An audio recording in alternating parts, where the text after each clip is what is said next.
Hola, buenos días, doctor Pablo Oliva. Gracias por atender esta invitación del proyecto Divulgación de la Ciencia, donde estamos armando las últimas conferencias del año y pretendemos hablar sobre el COVID, cómo cerramos este año 2020 ante la cuestión epidemiológica que nos ha atacado en este momento.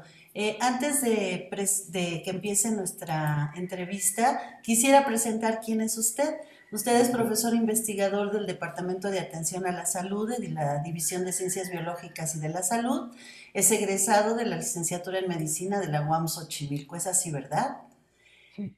Maestro en epidemiología por el Instituto Nacional de Nutrición, doctor Salvador Subirán, y actualmente es candidato a doctor en ciencias epidemiológicas por la Universidad Nacional Autónoma de México. Se ha desempeñado como investigador y parte interesada en políticas públicas de salud pública en México. Ha sido profesor de la Facultad de Medicina de Salud Pública, Genómica, Epidemiología y Métodos de Investigación. En su doctorado ha trabajado sobre la población VIH, biomarcadores y epidemiología de riesgo cardiovascular. Ha participado en programas de evaluación de la atención de salud, surveillance epidemiológico y coordinador de un repositorio de marcos legales de salud pública y genética humana con McGraw-Hill University en 2008 a 2011. Fue asesor de salud pública de diferentes instituciones de salud gubernamentales y negoció algunas acciones públicas entre los niveles de gobierno federal y estatal.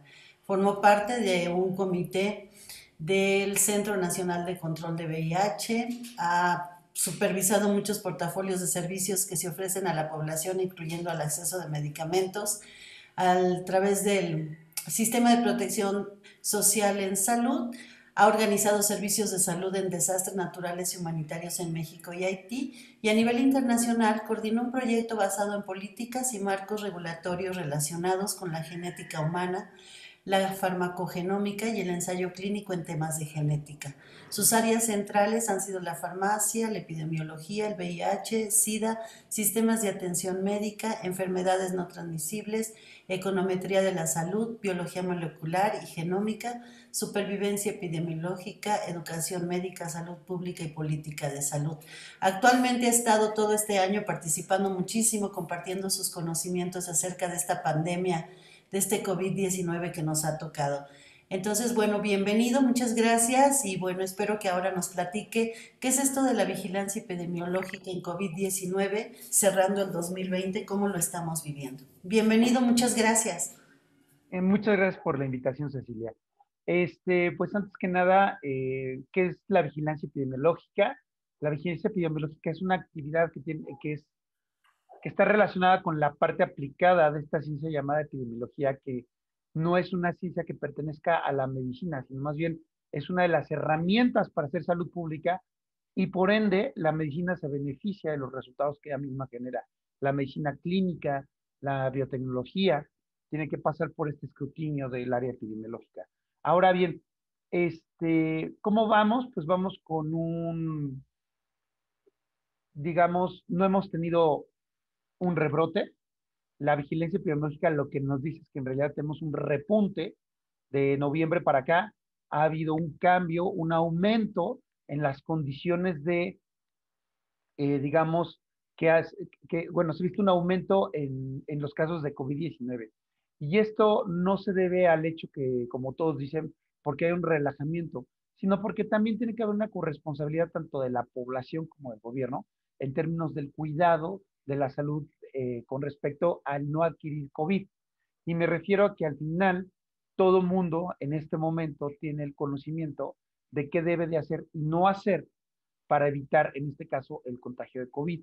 Obviamente, la vigilancia epidemiológica lo que nos dice son las tendencias, es vigilar las enfermedades, cómo se presentan, cómo se van dando los casos nuevos, qué factores en una población están aumentando o disminuyendo la presencia de esta enfermedad. Los sistemas de vigilancia epidemiológica normalmente son dinámicos, no estáticos, y tienen que ver con, con un cambio en los conocimientos de las enfermedades que son de sujetos a vigilancia epidemiológica. México como tal tiene incluso una norma oficial directa que te habla sobre vigilancia epidemiológica y te dice qué tipo de enfermedades son las que debemos de vigilar. En el caso de COVID-19 está contemplada como estas enfermedades emergentes, ajá, que provoca que tenga que haber sistemas o se tengan que desarrollar sistemas de vigilancia. Obviamente México, al estar preparado con su vigilancia epidemiológica, tenía lo que era el sistema de vigilancia epidemiológica para enfermedades respiratorias, lo que se conoce como el CISVER. Este sistema viene desde el 90, si no mal recuerdo, en 1996 fue su diseño, y ese diseño se debió precisamente a, ¿por qué? Porque teníamos que vigilar lo que es influenza. Realmente lo que nosotros vigilamos no es COVID-19 o influenza, son enfermedades respiratorias virales. ¿Y por qué enfermedades respiratorias virales? Porque el comportamiento clínico o la definición de estas enfermedades está de esa manera. La parte confirmatoria se va dando conforme al hecho de poder tener nosotros las herramientas biotecnológicas para diferenciar cuáles son los agentes causales. Y en el caso de México, desde un inicio, se tenía presentada un estudio de PCR, de lo que es reacción en cadena de polimerasa, que te cubría 14 virus, dentro de los cuales estaba lo que actualmente conocemos como el SARS-CoV-2, el virus, el coronavirus del SARS, ajá, del tipo 2. ¿Por qué? Porque ya hay un SARS-CoV que ya conocíamos, que fue el SARS-CoV que se generó al inicio de los 2000, ajá, que también, curiosamente, se generó en China, en Guangdong, China. Entonces, pues bueno, no llegó, o sea, al menos de lo que yo recuerdo, México estuvo preparado para su vigilancia, pero no fue tanto el impacto que tuvo a nivel mundial como el que tuvo eh, que está asociado a la enfermedad clínica de COVID-19, de la COVID-19.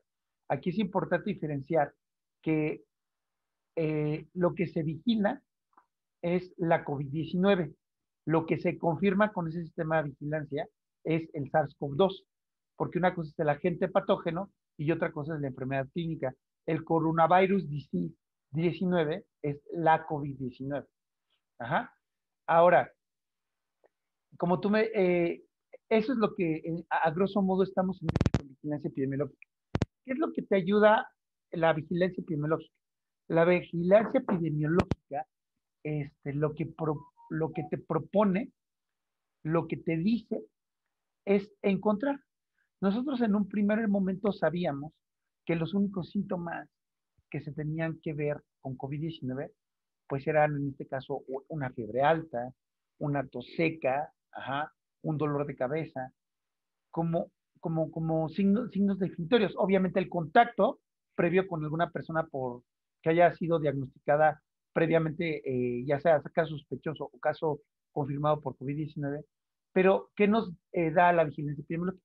Pues nos dijo que la disgeusia, es decir, los cambios en el gusto, y la anosmia, es decir, pues sí, una desaparición temporal de la sensación del olfato, anosmia, pues se asocian a COVID. Entonces, eso nos da la vigilancia epidemiológica, porque la vigilancia epidemiológica se da en varios estratos, a nivel clínico, y esos a nivel clínico ellos reportan los patrones clínicos en una gran base de datos que se concentra.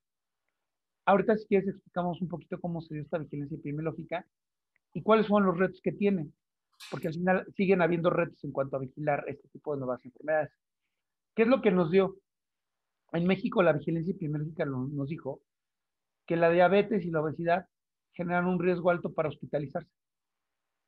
Es decir, nos dice qué factores aumentan la severidad clínica de una enfermedad. Y esto nos puede ayudar a tomar decisiones en cómo nosotros vamos a administrar incluso los servicios hospitalarios. De ahí que el semáforo epidemiológico de hospitalización no es un síntoma, tenga que ver cómo se da esta semaforización de riesgo. venida de la misma vigilancia epidemiológica. Ahora, la vigilancia epidemiológica sí tiene limitaciones. Sí, En claro. México, en México tiene limitaciones, pero no sé si me quieres hacer otra pregunta antes de seguir. No, está bien. ¿Cómo, después de esta vigilancia, qué es lo que hemos observado? Ya estamos en diciembre, estamos cerrando el año, siempre existió la esperanza de que a final de año algo se cerrara y no, lo único que está ocurriendo es que siguen los contagios, la población está alterada, ya vienen las vacunas, este, ¿qué encontramos ahora de información después de toda esta vigilancia a final de este año para... Pues lo que encontramos es de que en realidad te digo, el repunte se dio porque en general la población relajó las medidas. O sea, al final se pueden abrir espacios públicos, pero la responsabilidad de si vas o no vas a los espacios públicos es de la gente. Ahí lo que tendríamos que hacer es un análisis de cuando hubo un cambio en el semáforo, qué tanto se asoció el repunte con el cambio de semáforo epidemiológico a nivel nacional y a nivel local.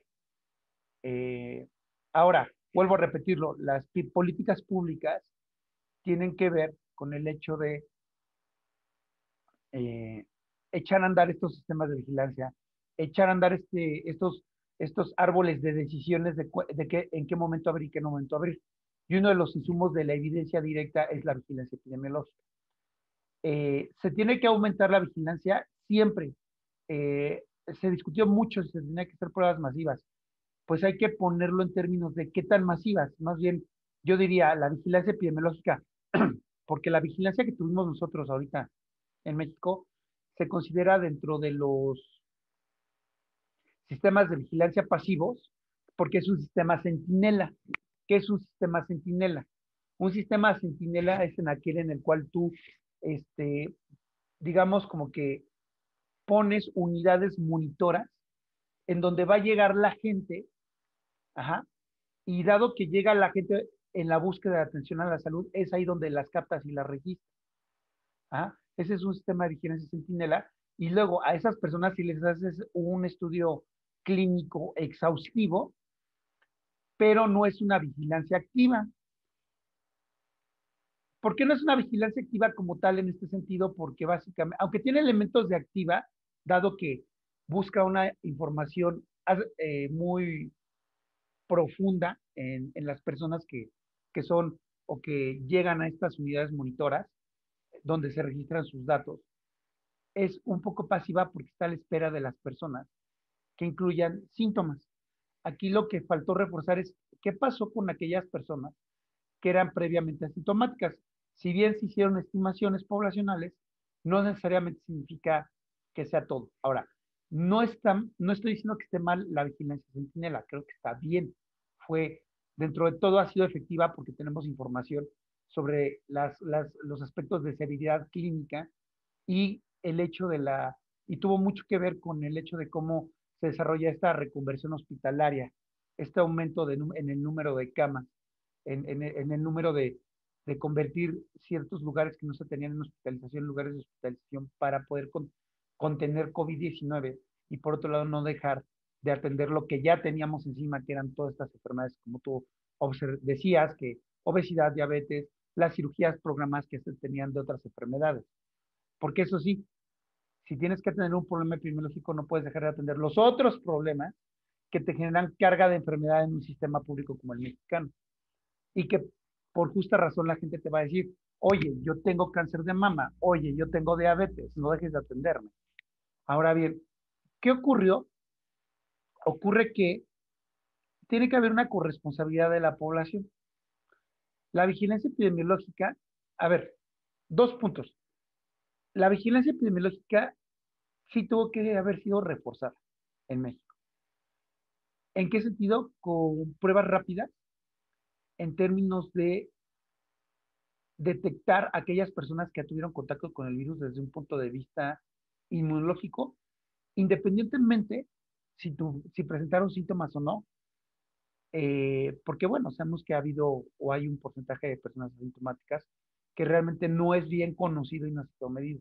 En ese sentido, la UAM ahorita desde Rectoría General, junto con un grupo de expertos. Este grupo de expertos, por ejemplo, está el doctor Rafael Bojalil, que es inmunólogo.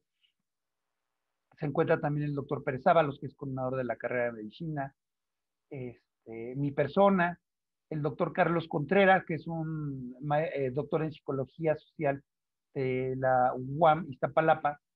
Pues decidimos hacer un modelo dentro de los diferentes modelos de vigilancia epidemiológica, uno que se hace mucho, que es basarnos en encuestas de salud. Entonces vamos a hacer una encuesta epidemiológica de salud dentro de la población del agua con muestras representativas, en el cual, si bien no vamos a hacer pruebas rápidas a toda la población, vamos a poder estimar qué porcentaje de estos individuos, al menos de nuestra población, ha tenido una, ¿cómo se dice? Contacto con el virus. Y se les va a preguntar también sobre salud mental y enfermedades crónicas, porque es otra de las cosas que tenemos que estar vigilando. México se enfrentó desde el inicio a una sindemia con este virus potencialmente pandémico que sí llegó a ser pandemia.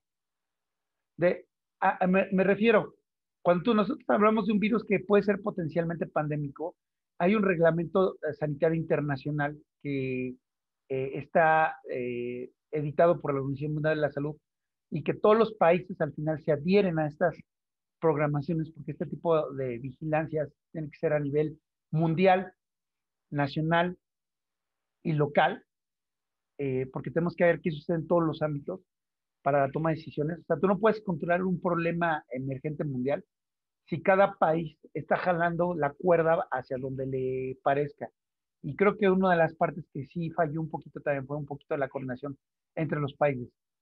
No porque no hubiera la voluntad política por la Organización Mundial de la Salud, sino porque en realidad, dada la complejidad política del mundo, pues nos damos cuenta que hay ciertos protagonismos de países que no permiten esta vigilancia. Bueno, regresando a lo de la universidad, nosotros vamos a echar a andar este mecanismo de manera en una muestra tratando de, digamos, de conservarla lo más representativa posible, debido también que tenemos que estar sujetos al hecho de que si bien la universidad está parcialmente abierta, no totalmente abierta, tiene, digamos, como las actividades importantes abiertas, como que son ciertas cuestiones administrativas o ciertas cuestiones de procesos de investigación, vamos a usar de mano para nosotros ir viendo en una primera fase y después, si vemos que hay necesidad de volverla a medir, la mediremos hasta llegar a esa representatividad que queremos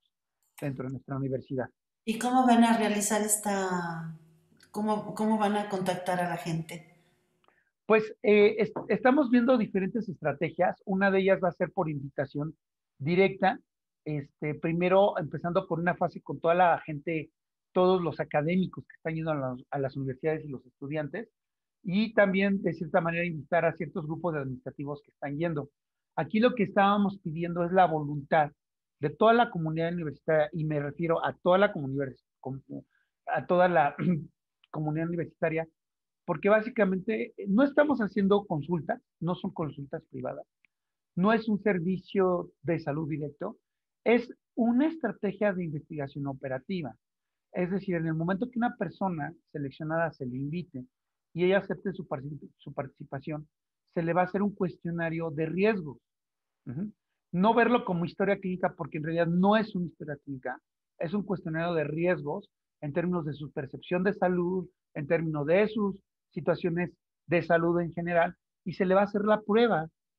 Se le va a medir peso, talla, tensión arterial, glucosa capilar, se le va a dar consejería directa sobre lo que nosotros encontremos, es decir, una consejería pensando eh, en dar recomendaciones y otorgarle a ellos la oportunidad que puedan ir a su médico a verificarse eso, asociado a qué cosa, a sus enfermedades crónicas. No terminé de decir por qué el concepto de sindemia, y aquí es importante. ¿Por qué nosotros vamos a tratar de buscar y de vigilar enfermedades crónicas en conjunto con la prueba rápida para detectar SARS-CoV-2, para detectar rastro inmunológico? O sea, que la persona en su inmunología haya tenido contacto con el virus, no que tenga el virus? Eso es importante saber. Eh, ¿Por qué? Porque esta enfermedad potencialmente pandémica se vino a anidar en una epidemia que teníamos ya generada de un buen de enfermedades crónicas, ¿sale? Entonces, ¿qué ocurre? Pues se agrava el panorama, porque ante una enfermedad ante un conjunto de enfermedades crónicas que te pueden disminuir la respuesta inmunológica, o más bien, de hecho, no hacer una respuesta inmunológica eficiente, te enfrentas a un nuevo patógeno, pues generó que haya una severidad clínica muy fuerte en México. El caso de Europa es, Holanda no tuvo nunca sistemas de mitigación, o sea, políticas de mitigación como las que nosotros tuvimos de aislamiento de la pandemia. El gobierno en realidad se lo dejó a la población. Hubieron muchos casos, hubieron pocas hospitalizaciones y la mortalidad es mínima en comparación a lo que tenemos en México. En México hubieron políticas de mitigación, hubieron bastantes hospitalizaciones y bastantes cuadros severos y muchos llegaron a mortalidad. Y esto se debe precisamente al hecho que nosotros veníamos pues, con mucha miel en la sangre, o sea, con mucha diabetes, con mucha vitamina T, o sea, tanta vitamina T de tacos, tamales, tortilla, que pues la gente estaba muy vitaminada, o sea, para no decir, había mucho sobrepeso, Sí. mucha obesidad. Entonces, el modelo que nosotros estamos implementando es eso, ¿no? Vigilar y hacer un diagnóstico de salud de la población, adecuado a cada unidad universitaria, porque cada unidad universitaria tiene una población diferente. Eh, Teníamos pensado ya empezar ahora en diciembre, bueno, desde noviembre, pero por cuestiones de pandemia y por cuestiones de, esto lo vamos a empezar realmente en enero, por lo cual no es un comercial, pero queremos invitar a toda la población de toda la UAM, incluyendo Xochimilco y todas las demás universidades, unidades de la universidad, que, que cuando llegue esta invitación asista con nosotros para hacerle. El beneficio va a ser directo a esa persona. Repito, no es un programa de salud, es un trabajo de investigación operativa. Entonces, eso es lo que estamos realizando nosotros y creo que va a dar, o sea, lo que nosotros encontremos va a poder ayudar incluso a la Ciudad de México a como algún parámetro específico en una población específica, pero que le puede dar pues una idea de qué está ocurriendo, ¿no? Incluso con las políticas públicas. Pues qué interesante. Vamos a difundir esto para que pueda llegar la población más grande, para que se pueda hacer un muestreo amplio, ¿no? Sí, Yo agradezco muchísimo, doctor, que nos haya platicado esto. ¿Algo más que nos quiera comentar para que podamos apoyar en este trabajo que van a realizar, que a su vez apoyará a la información a toda la población? ¿Qué podemos pues, hacer? pues lo que tenemos que hacer ahorita es, primero, cuidarnos, antes que otra cosa, como personas, porque cuidándonos como personas, nos cuidamos como comunidad. Ujú. Eh, o sea, es una corresponsabilidad. A ver, el gobierno creo que ha hecho su papel como diciendo la información, generando los mecanismos de acceso a qué hacer en caso de que tú tengas COVID, ¿no? Y al final todavía falta difusión. O sea, es un hecho de que sigue habiendo falta de difusión, pero bueno, tampoco podemos decir que no se ha hecho. Ujú. O sea, estamos ahí como... Entonces, la gente se tiene que cuidar, tiene que utilizar cubrebocas. Eh, con respecto a la comunidad universitaria, yo lo que sugiero es de que si no hay necesidad de ir a las unidades, sigamos sin ir a las unidades. Eh, para nosotros va a ser un reto por el proyecto de investigación que tenemos, pero sí les invitamos a que si hay pues de nuestra parte hay una comunicación directa para poder que ellos participen, pues acepten la invitación. Y me refiero al hecho de que recuerden que en realidad estas actividades son para proteger a la gente, son para proteger a la población, porque no necesariamente todos los sectores pueden estar de acuerdo en estas actividades y a lo mejor puede ser por desconocimiento de qué significa esta actividad, ¿no? El hecho de poderte decir a ti, oye, fíjate que tú tienes este resultado con respecto a la prueba y esto significa que puedes tomar estas decisiones en conjunto con el hecho que a lo mejor tienes un grado de obesidad, un grado de diabetes, pues cuídate, ve, oye, a lo mejor tienes una cuestión ahí que tiene que ver con ansiedad o te encontramos otra cosa que no necesariamente te va a generar un bienestar psicológico debido a este aislamiento que tuvimos o a este encierro, pues te aconsejamos que vayas a tal parte. También, repito, parte de la estrategia que se implementó es, pues hay una red de salud mental que se estableció, yo creo que en alguno de tus conversatorios los has de haber tocado a alguien, pero hay una red de salud mental que incluso se hizo una semana de la salud mental, en donde estuvieron inmiscuidas todas las unidades de la universidad. Y bueno, la idea es que dentro de este estudio, los monitores, es decir, los chavos que están ya capacitados, que son de servicio social, de medicina, de estomatología, de primaria, a ver, de psicología, a ver, de medicina, de estomatología, de enfermería y de psicología, están ampliamente capacitados para apoyarte en ese sentido y darte seguimiento. El mayor seguimiento que podemos dar nosotros ahorita es un seguimiento psicológico con esta encuesta y es algo de los objetivos que tenemos. Entonces, solamente les pediría mucha participación. Muchísimas gracias, doctor. Pues esperemos que pronto esté en línea este video donde usted nos ha podido compartir. Una pregunta, ¿nos puede explicar bien qué es la sindemia? La sindemia es el concepto de cuando tú tienes dos epidemias conjuntas, dos Ah, problemas de salud que ameritan cierta vigilancia epidemiológica conjuntos. O sea, desde un punto de vista coloquial sería eso. ¿Por ujú, qué? Porque el hablar de epidemia no es hablar de las enfermedades emergentes, como en este caso COVID-19 o influencias que son de carácter transmisible. ajá, No, las enfermedades de tipo crónicas no transmisibles también son epidemias. O sí, sea, el VIH, por ejemplo, es una epidemia, ujú, pero es una epidemia que se ha vuelto de vigilancia crónica. O sea, al ser una enfermedad de carácter transmisible, se ha vuelto crónica. Y ahorita uno de los retos de vigilancia epidemiológica, que también es una sindemia, no solamente es ver la parte de seguir previniendo la transmisión de VIH y generar información de cómo se generan estas transmisiones a nivel poblacional.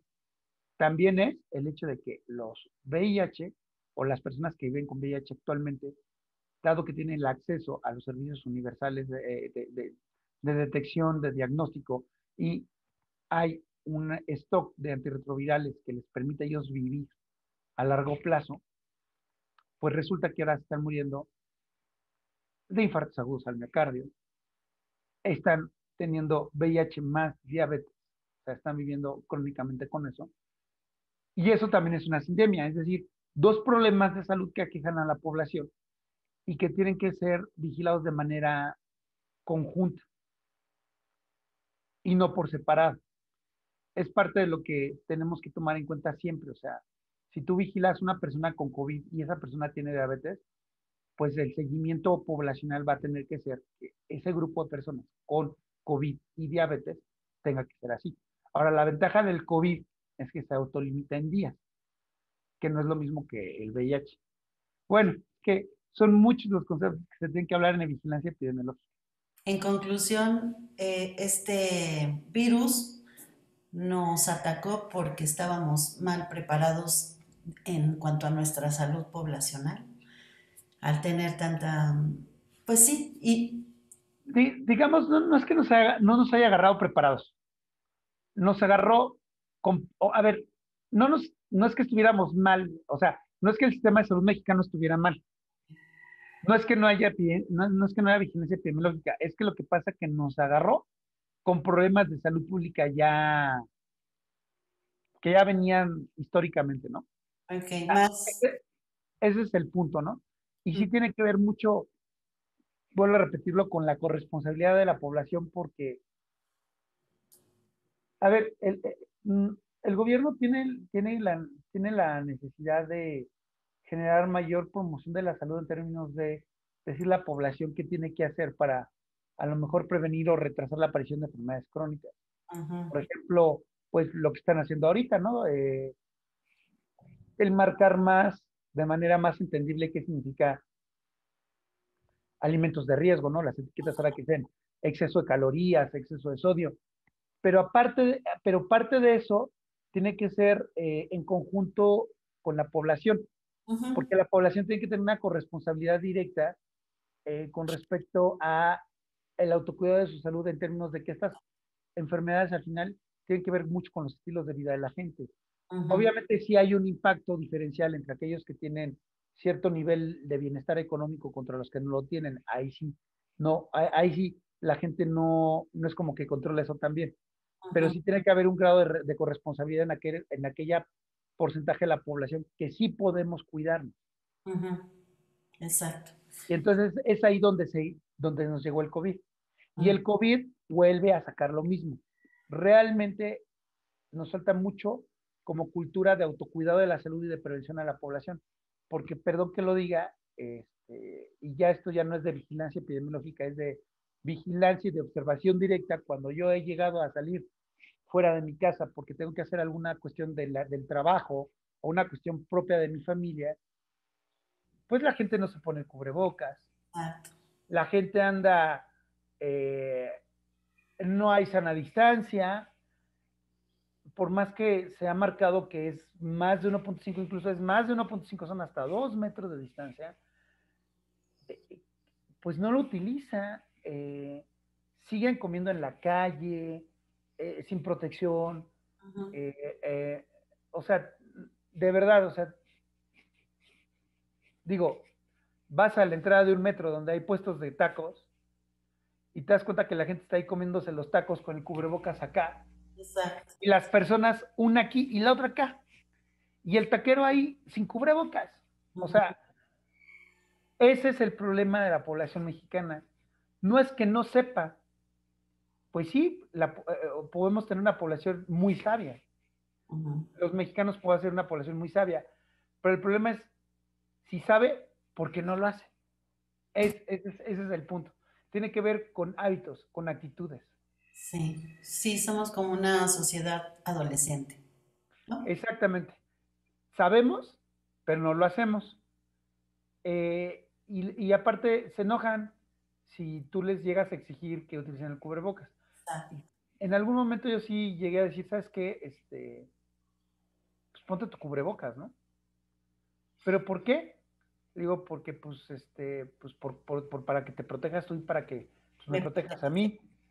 Y dice, pues no, fíjate que no, y hasta se molestan porque lo dices, pero bueno, no sé quién sea más responsable, si yo, no sé quién sea más grosero, si yo por decírselo y hacérselo patente a esa persona, o ella porque realmente pues le vale nada, no, para ella no vale nada esta situación de la pandemia, ¿no? Y el Sí. problema está que hasta que no ven una persona o ellos no se ven con la enfermedad, pues asumen la responsabilidad. Bueno, pues sí, volvámonos más responsables. Todos estamos implicados en el autocuidado y estas enfermedades que tiene la población mayoritaria en México es precisamente las enfermedades que requieren del autocuidado, ¿no? Sí, exactamente, exactamente, No del se quitan con autocuidado. medicamento nada más, sino es el autocuidado, cómo me alimento, qué hábitos tengo y el medicamento hará lo suyo, pero sí estoy cuidando hasta las rutinas del consumo de los medicamentos, ¿no? No, no, Respetamos. es exacto. A ver, se tiene que hacer un hábito el uso del cubrebocas, se tiene que hacer un hábito el lavado de manos, se tiene que hacer un hábito la higiene personal en general, Sí. porque la higiene personal, o sea, el lavado de manos se sabe desde el siglo XV para prevenir la fiebre puerperal, que era la fiebre que mataba a las mujeres en la Edad Media.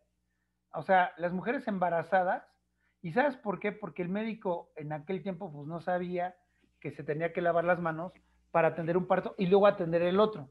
Entonces, cuando alguien se da cuenta de que hay que lavarse las manos, pues resulta que te lavas las manos y ya no se te mueren de fiebre puerperal, en este caso las mujeres embarazadas, del siglo XV, del siglo XVI. O sea, el lavado de manos se sabe desde momentos históricos importantes. Entonces, ¿por qué no seguirla haciéndolo? El problema es ese, que no tomamos en cuenta que la higiene de manos es vital para prevenir COVID y todo lo que no es COVID que también se infecta por estas dos grandes herramientas que al final también son un foco de transmisión. Pues sí. Pues doctor, muchísimas gracias por compartir con nosotros todo esto. Esperemos estar atentos a la invitación que nos hagan para formar parte de este proyecto de investigación que ustedes están iniciando para el seguimiento epidemiológico. Me comprometo a ser una de las partícipes. Y bueno, le agradezco muchísimo. Sí, Buenos días y pronto estaremos buscándolo para más información de los avances de su trabajo y del equipo con el que está realizando todo esto. Muchas gracias y buenos días. buenos días.